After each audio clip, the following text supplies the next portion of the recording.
Hello viewers, আসসালামু আলাইকুম। আশা করি আপনারা সবাই ভালো আছেন। আজকের টপিক হলো how to change your Gmail password. কিভাবে আপনি আপনার জিমেল পাসওয়ার্ডটি পরিবর্তন করবেন। আমরা যারা অ্যান্ড্রয়েড ফোন ব্যবহার করি তাদের জন্য জিমেল অত্যন্ত গুরুত্বপূর্ণ একটি জিনিস।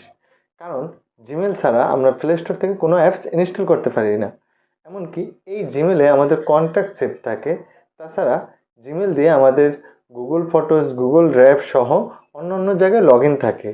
সো জিমেলটা কিন্তু খুবই ইম্পর্ট্যান্ট একটি জিনিস। বাট আপনার জিমেলের পাসওয়ার্ড যদি কেউ জেনে যায় তাহলে কিন্তু বিপজ্জনক। আপনার জিমেলের আইডি এবং পাসওয়ার্ড যদি কেউ জেনে তার ফোনে লগ ইন করে তাহলে কিন্তু অনেক ইনফরমেশন, যেমন location information, contact, Google photos কিংবা গুগল ড্রাইভ সহ অন্য অন্য সকল ইনফরমেশন সে দেখতে পারবে। সো আপনার জিমেলের পাসওয়ার্ড যদি কেউ জেনে থাকে তাহলে আপনার উচিত হবে যত দ্রুত সম্ভব জিমেলের পাসওয়ার্ডটি পরিবর্তন করে নেওয়া। আজকের এই ভিডিওতে আমরা সেটাই দেখাবো কিভাবে আপনার জিমেলের পাসওয়ার্ডটি পরিবর্তন করতে পারবেন। চলুন আমরা স্ক্রিনে চলে ওকে, আমরা এখন স্ক্রিনে চলে আসলাম।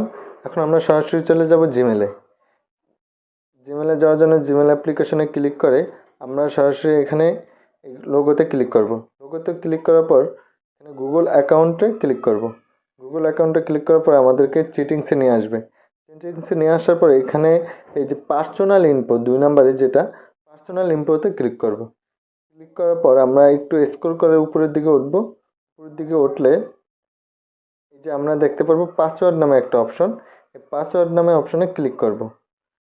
পাসওয়ার্ডে ক্লিক করার পর এখানে আমাদের ওল্ড পাসওয়ার্ডটা, মানে পুরাতন যে পাসওয়ার্ডটা, ওই পাসওয়ার্ডটা দিতে হবে। আমি আমার পুরাতন পাসওয়ার্ডটা দিয়ে দিই। পুরাতন পাসওয়ার্ডটা দিয়ে দিলাম।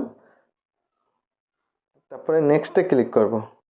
নেক্সটে ক্লিক করার পরে এই যে এখানে নিউ পাসওয়ার্ড দেখাইতেছে। এখন আপনি যে পাসওয়ার্ডটা দিতে চান ওই পাসওয়ার্ডটা দিবেন।